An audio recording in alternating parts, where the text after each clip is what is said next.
Kurang lebih beberapa detik gitu, akhirnya Pak Ilyas itu, ya udah Ron, kita masuk ke rumah aja gitu loh. Akan tapi pintunya nggak usah ditutup Ron. Lah kenapa Pak? Gitu. Nanti malah masuk itu sosok itu. Nggak apa-apa Ron, kita berdoa aja Ron, itu sebisanya gitu. Nah ya Pak, selang beberapa menit setelah mereka itu hilang, atau sosok itu hilang gitu ya, tiba-tiba Pak Ilyas itu mengalami kerasukan. Jadi Pak Ilyas itu langsung glosoran di lantai seperti itu sambil pegang kepalanya.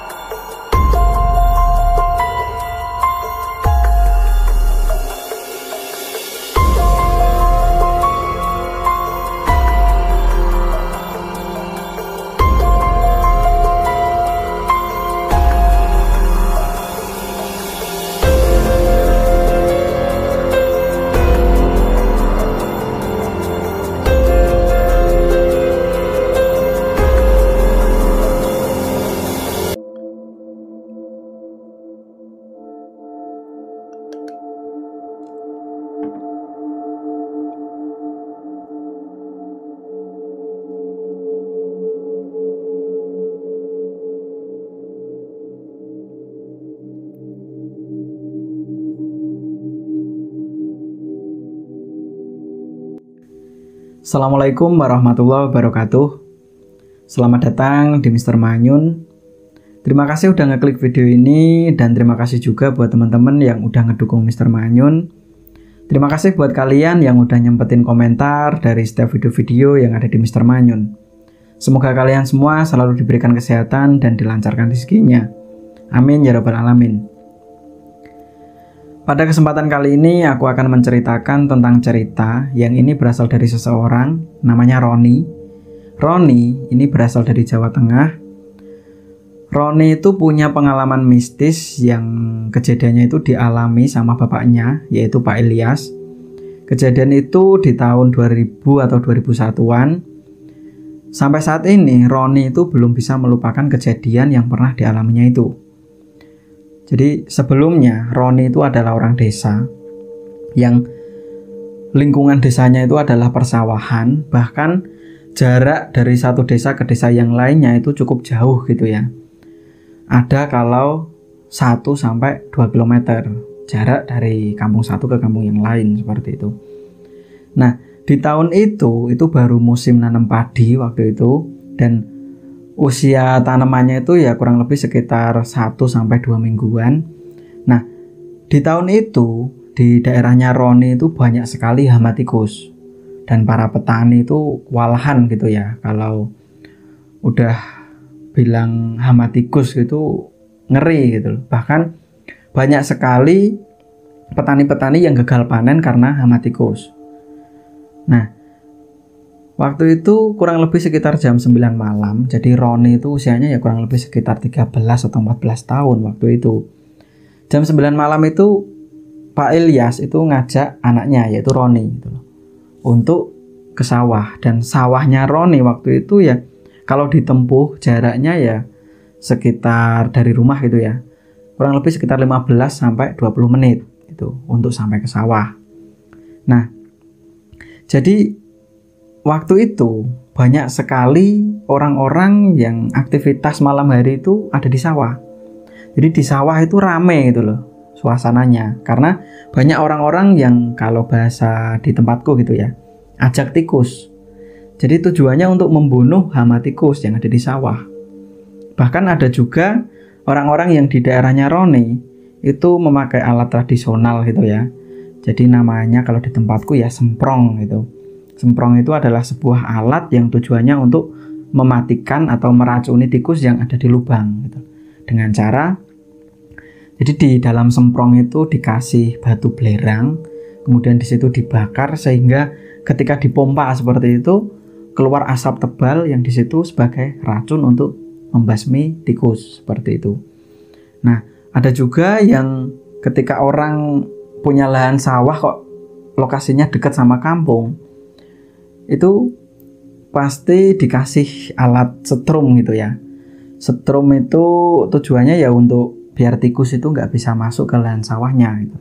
Dan itu biasanya ditandai, sawahnya itu dikasih lampu yang wattnya ya kurang lebih sekitar 3 atau 5 watt, yang itu ditaruh di sudut-sudut sawahnya. Nah, itu sebagai penanda kalau sawahnya itu dikasih strum, agar orang nggak tersetrum gitu ya. Nah, waktu itu ketika Roni dari jam 9 itu kan berangkat dari rumah itu kan sama bapaknya. Jadi sawah yang dimiliki Roni waktu itu ketika berjalan dari rumah itu harus berjalan melewati jalan yang di situ adalah setelah sawah yang dekat dari kampung gitu ya. Kurang lebih sekitar 200 meteran itu ada lahan seperti hutan ya atau kebun lah. Yang jelas di situ nggak luas banget, kurang lebih sekitar 3 hektar.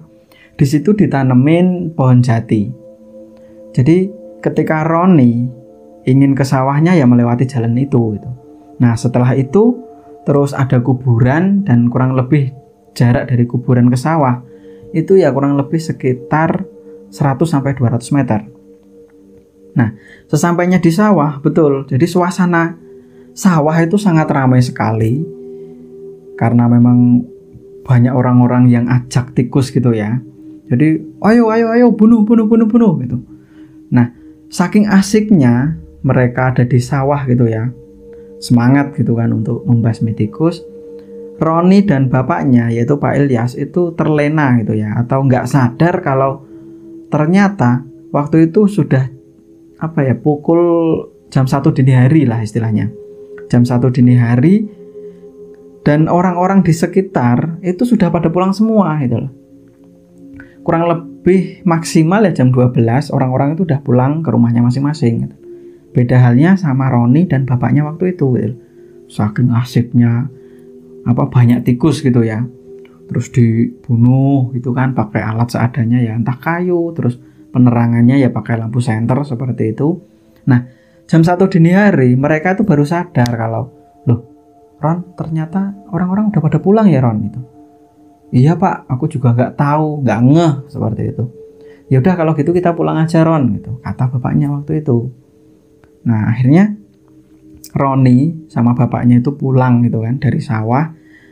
Terus kurang lebih 200 meteran itu melewati jalan kuburan, dan setelah itu melewati jalan yang disebut alas kecil itu tadi yang tanamannya pohon jati. Nah, di tengah-tengah alas itu tiba-tiba Pak Ilyas terutama itu melihat semacam lampu, warna sinarnya ya kurang lebih kayak lampu sendir gitu ya. Jadi merah kekuning-kuningan seperti itu. Yang jaraknya itu memang masih jauh gitu ya, kurang lebih sekitar 100 meter, dan itu berada di tengah-tengah lahan pohon jati seperti itu. Nah, setelah diamati karena saking penasarannya ya, loh tadi pas berangkat nggak ada lampu itu kok sekarang ada ya Ron gitu. Wah, aku juga nggak tahu Pak, kata Roni. Nah, akhirnya karena saking penasarannya Pak Ilyas itu berusaha untuk mendekati lampu itu gitu. Nah, semakin dekat, akhirnya diketahui kalau ternyata lampu itu seakan-akan kayak terbang gitu. Yang jarak dari tanah itu kurang lebih sekitar 1,5 meter gitu. Nah, ketika diamati terus, lambat laun kelihatan kalau ternyata lampu itu tuh nggak terbang. Jadi lampu itu seakan-akan kayak di bawah lampunya itu ada semacam tongkat gitu. Tongkat yang ternyata tongkat itu ada yang memegang gitu. Nah, jadi lambat laun semakin jelas yang diketahui di situ kayak sosok kakek-kakek yang di situ memakai jubah warna hitam sambil memegang tongkat yang di atasnya itu ada lampu. Nah, kalau di kampungku itu namanya Dilahting. Dilahting itu semacam kalau sekarang itu lampor ya. Lampor. Nah, karena memang dirasa itu adalah lampor. Kemudian Pak Ilyas itu mencari, karena memang lingkungan situ nggak ada batu ya. Jadi kayak mengepal-ngepal tanah, sebagian tanah gitu. Kemudian Pak Ilyas melemparkan tanah itu ke arah lampu itu.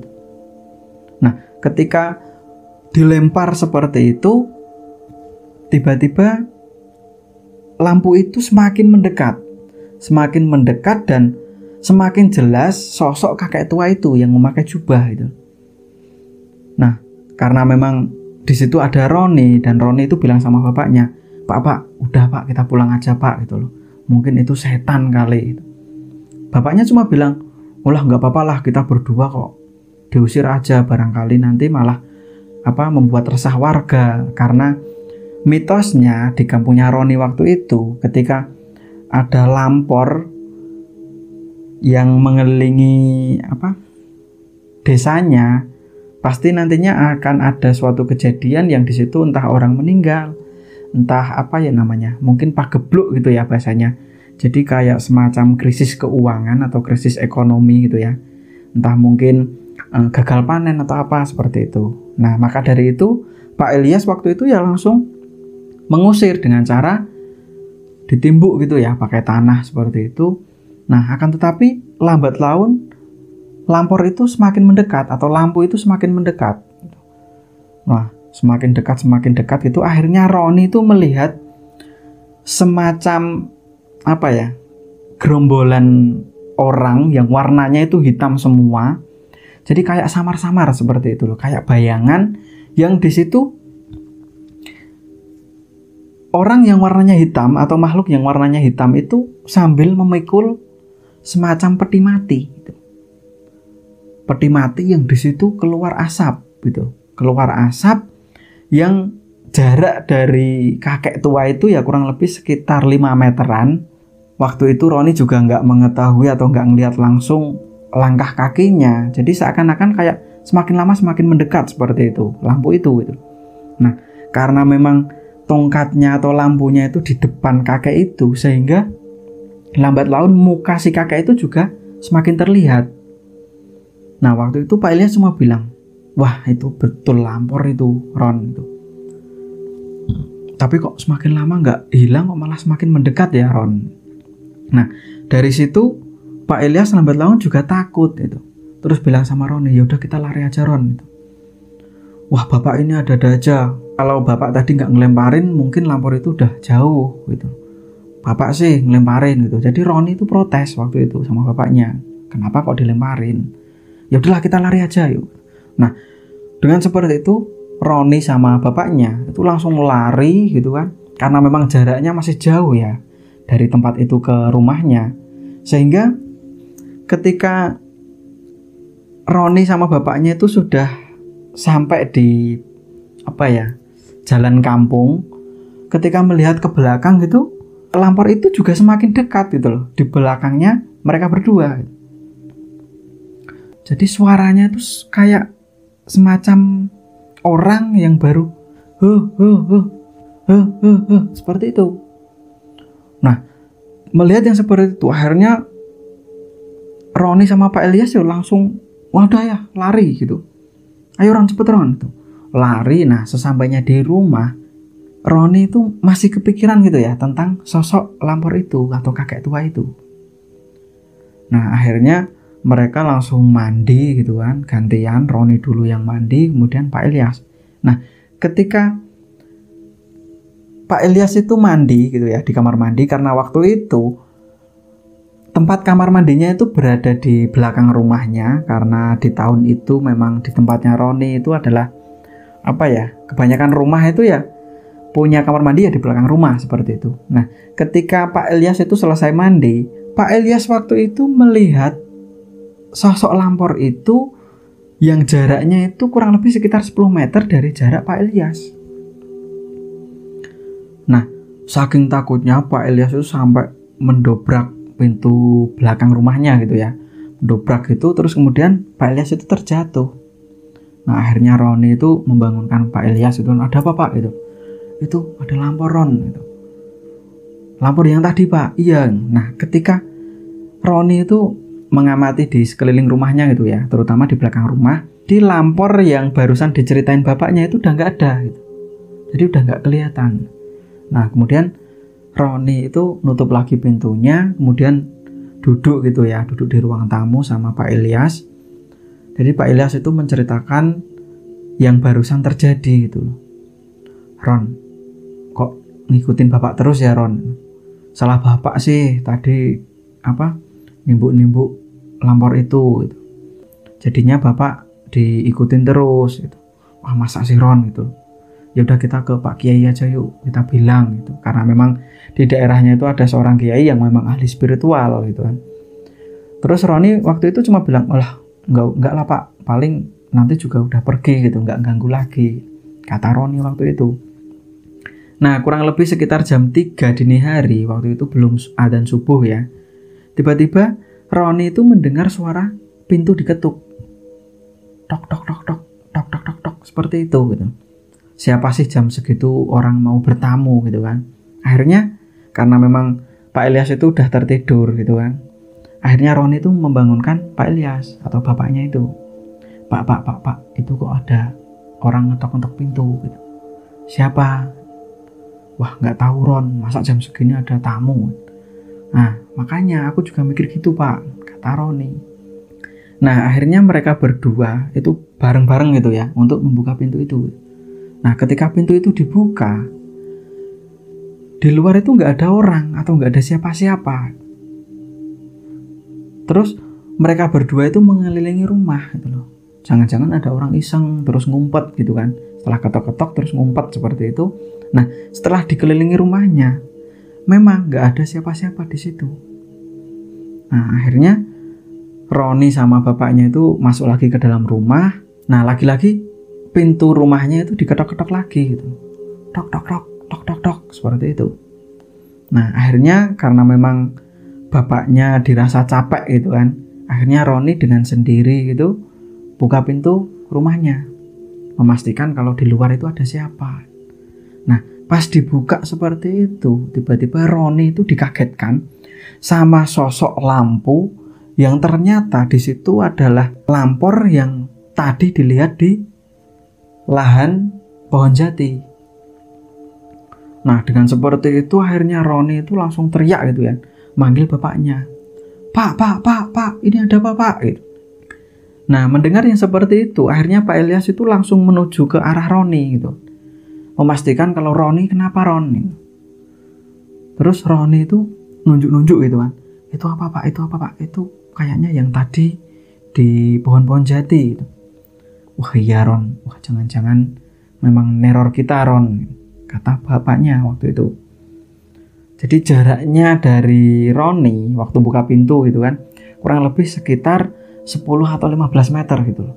Dan kakek tua itu diam gitu. Nah ketika dicermati lambat laun, semakin lama seakan-akan sosok kakek tua dan lampunya itu semakin lama semakin mendekat gitu.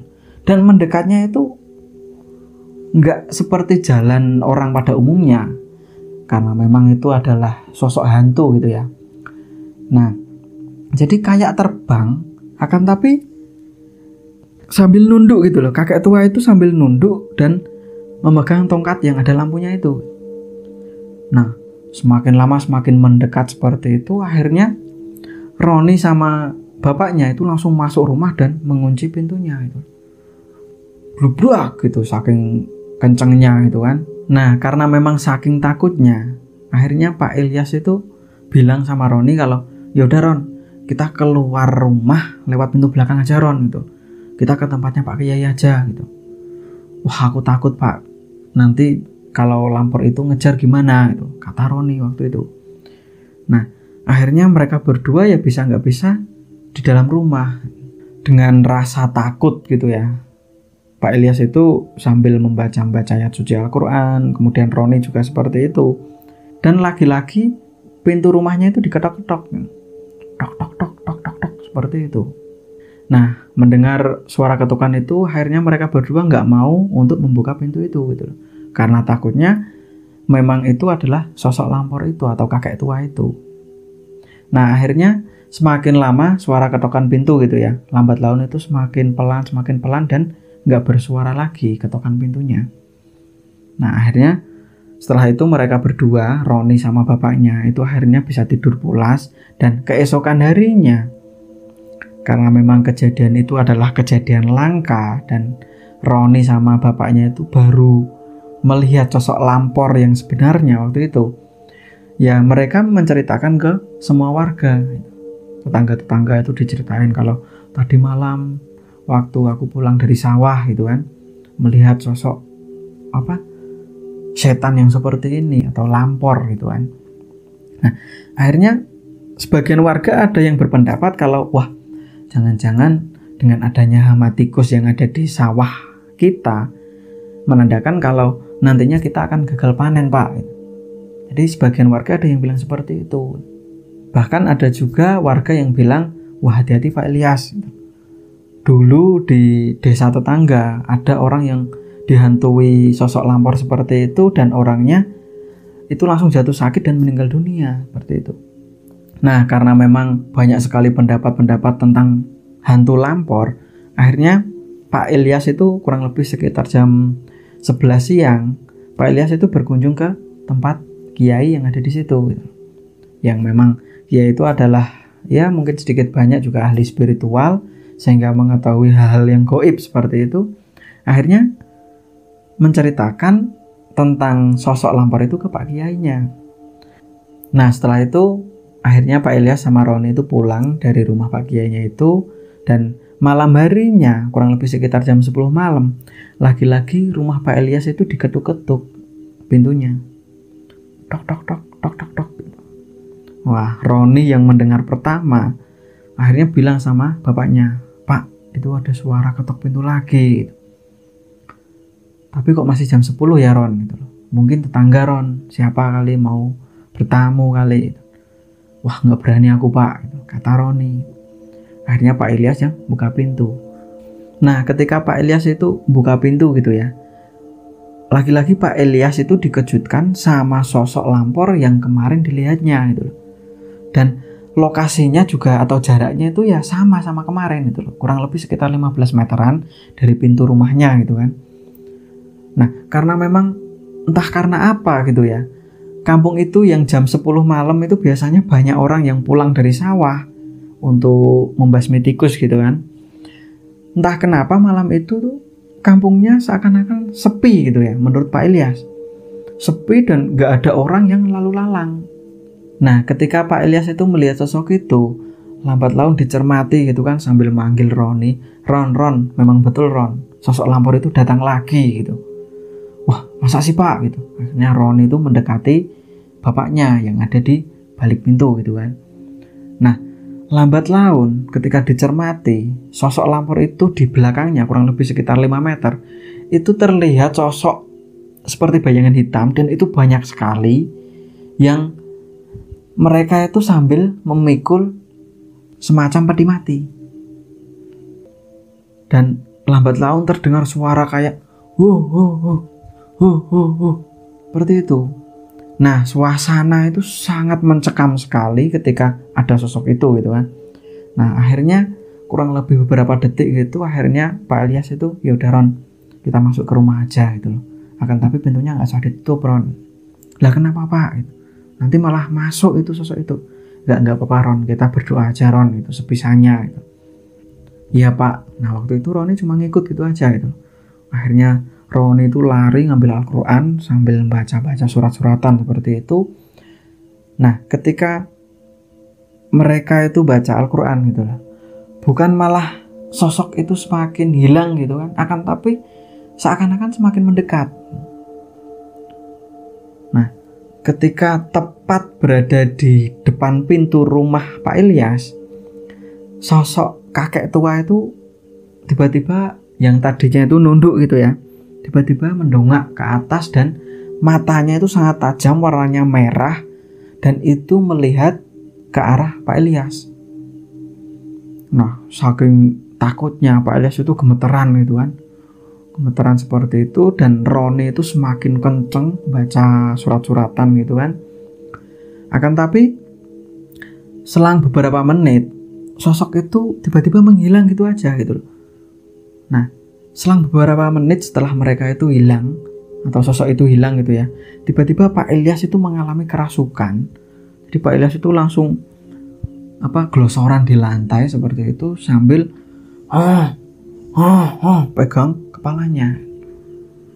Nah, melihat yang seperti itu, akhirnya Roni langsung ke rumah Pak Kiai yang tadi siang diceritain tentang lampor.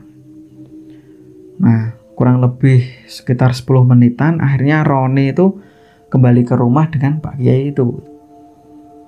Nah, Pak Kiai itu cuma meruqyah Pak Ilyas. Di ruqyah itu kurang lebih sekitar 15 atau 20 menit gitu ya. Akhirnya Pak Ilyas itu sadar dari kerasukannya itu, dan Pak Ilyas itu masih lemes gitu kan. Setelah sembuh dia masih lemes dan dibaringkan di tempat tidur. Kemudian Pak Kiai itu bilang ke Pak Ilyas sama Roni gitu ya, "Oh alah, emang pernah ada hubungan apa sama sosok lampor itu?" Pak Kiai itu bilang seperti itu atau tanya gitu. Akhirnya Roni cerita itu kan, "Gini Pak Kiai, jadi Bapak itu kemarin malam itu ngelemparin sosok lampor yang ada di area kebun yang ada pohon jatinya itu, yang di sebelah kampung gitu kan. Nah, ketika dilemparin gitu sama Bapak, akhirnya lampor itu semakin mendekat dan sampai saat ini lampor itu menghantui kami, Pak." Gitu kan. Cerita Roni ke Pak Kiainya waktu itu. Akhirnya Pak Kiainya cuma bilang, "Pak Ilyas, besok lagi kalau melihat yang seperti itu jangan diganggu. Mending kalian itu diam aja." Karena sosok lampor itu banyak sekali tanda-tanda keburukan. Jadi yang katanya nantinya akan terjadi pagebluk di setiap tahun, atau ya intinya entah gagal panen, entah apa seperti itu, bahkan terjadi kematian bagi orang yang melihat lampor. Nah, mendengar nasihat dari Pak Kiainya itu, akhirnya Pak Ilyas itu, "Terus gimana Pak Kiai? Aku minta tolong Pak Kiai gitu loh, agar gimana caranya supaya aku sama Roni itu nggak dihantui lagi sama sosok lampor itu. Ya udah, malam ini aku menginap di rumahmu." Wah, alhamdulillah, matur nuwun Pak Kiai. Kalau memang Pak Kiai berkenan, ya udah nggak apa-apa, kamu tenang aja. Nah, akhirnya singkat cerita, Pak Kiai itu tidur di situ gitu kan. Kurang lebih jam 1 dini hari, lagi-lagi pintu rumah Pak Ilyas itu diketok-ketok lagi sama sosok lampor itu. Nah, waktu itu yang mendengar Roni. Terus Roni itu bilang ke Pak Kiai itu, Pak Kiai, itu ada suara ketok pintu seperti yang kemarin-kemarin terjadi gitu." "Ya udah, kamu tenang aja, aku tak yang keluar rumah." Nah, akhirnya Pak Kiai itu keluar rumah. Nah, ketika dibuka pintunya seperti itu, memang di luar rumah itu nggak ada siapa-siapa, bahkan sosok lampor itu nggak ada. Akan tetapi Pak Kiai itu nggak langsung kembali masuk ke rumah itu ya. Akan tetapi Pak Kiai itu langsung ke halaman rumah dan mengelilingi rumah. Kemudian Pak Kiai itu berniat minta teman sama Pak Ilyas dan Roni untuk mengelilingi di desanya gitu loh, jalan yang ada di desanya. Nah, akhirnya mereka bertiga, Pak Kiai, Pak Ilyas sama Roni itu keliling kampung seperti itu. Nah, Pak Kiainya itu sambil bawa tasbih itu kan, sambil istighfar itu kan, astagfirullah.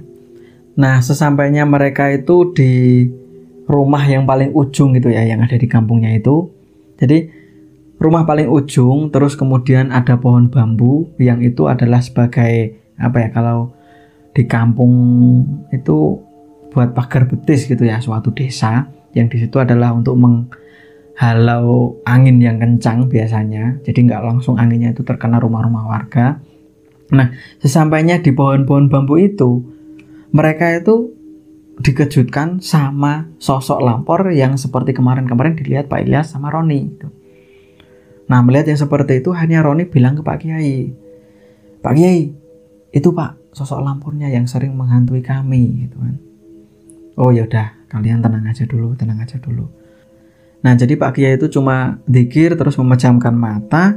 Akhirnya perlahan sosok lampor itu semakin lama semakin mendekat ke arah mereka.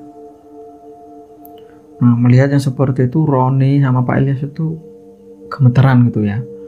Gemeteran seperti itu, akhirnya bilang sama Pak Kiai, Pak Kiai, itu sosok lampornya semakin lama semakin mendekat Pak.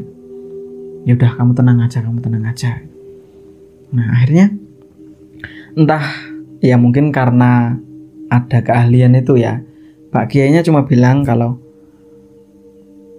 Pak Ilyas, kamu sebenarnya melakukan kesalahan.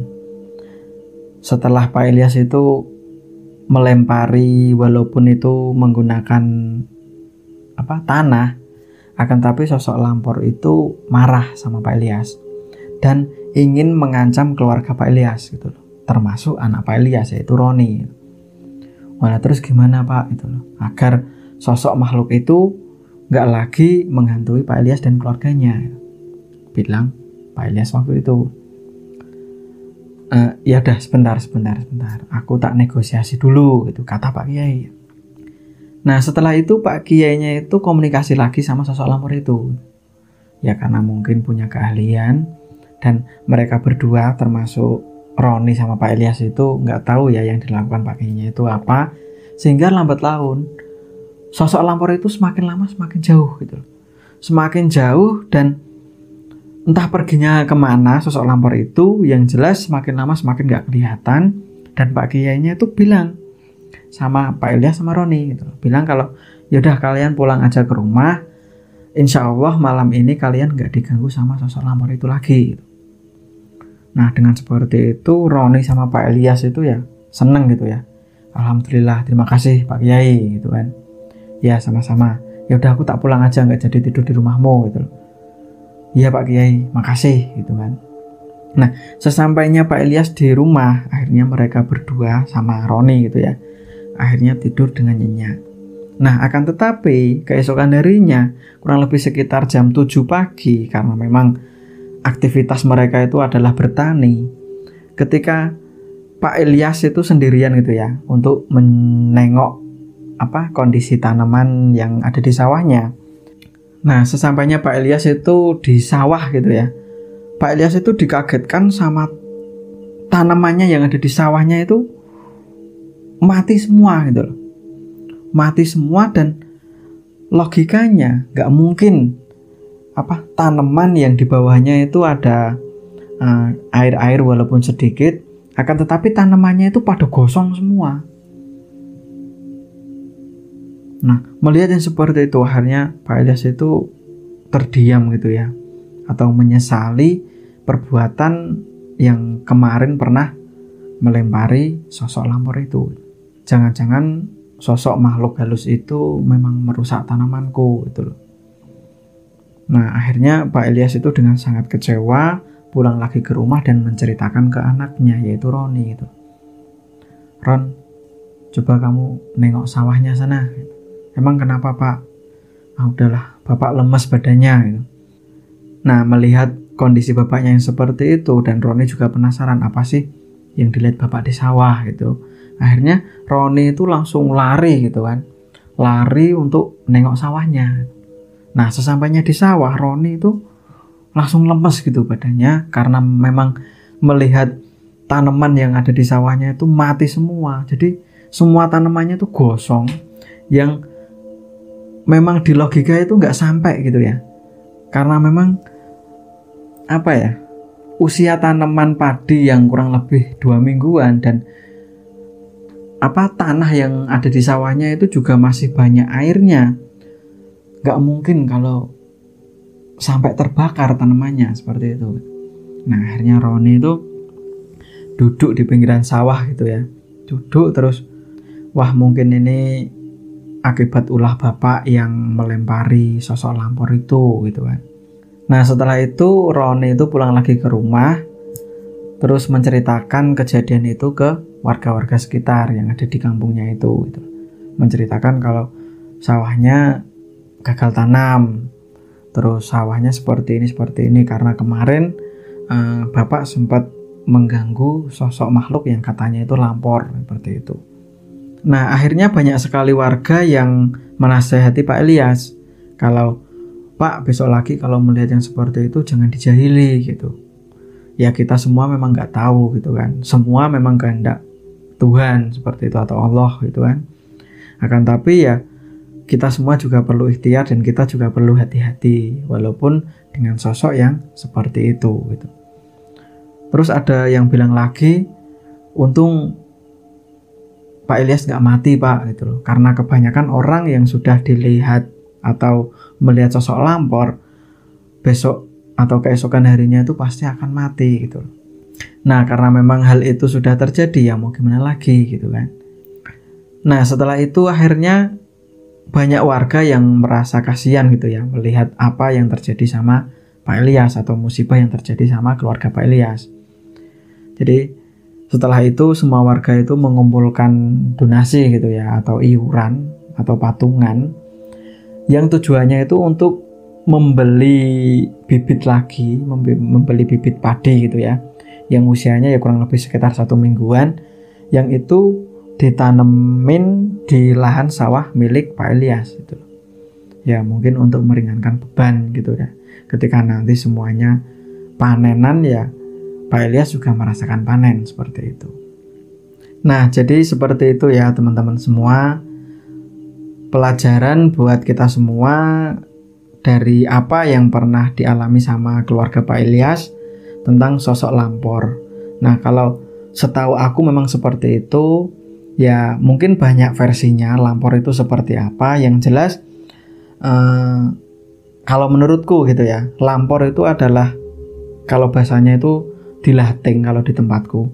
Jadi ada sosok makhluk halus atau perwujudan makhluk halus yang di situ adalah sebuah tongkat yang di atasnya itu ada lampu, yang tongkat itu dipegang sama sosok kakek-kakek itu yang memakai jubah warna hitam, yang di belakangnya nanti akan diikuti rombongan yang di situ adalah makhluk yang warnanya hitam, yang di atasnya itu adalah semacam peti mati seperti itu, yang biasanya ketika orang yang melihat sosok itu atau sosok lampor itu nantinya akan dibuntuti dan dihantui setiap malam harinya atau setiap malam-malamnya itu akan dihantui sosok lampor itu.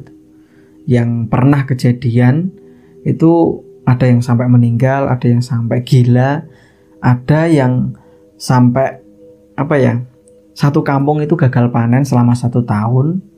Ya mungkin wallahu alam gitu ya. Yang jelas kita sebagai makhluknya Allah Subhanahu wa taala, kita dituntut untuk bersabar, berikhtiar dan berdoa seperti itu. Nah mungkin itu aja untuk cerita kali ini. Semoga kisah yang dialami sama keluarganya Pak Ilyas menjadikan pelajaran buat kita semua. Bila taufiq wal hidayah. Assalamualaikum warahmatullahi wabarakatuh.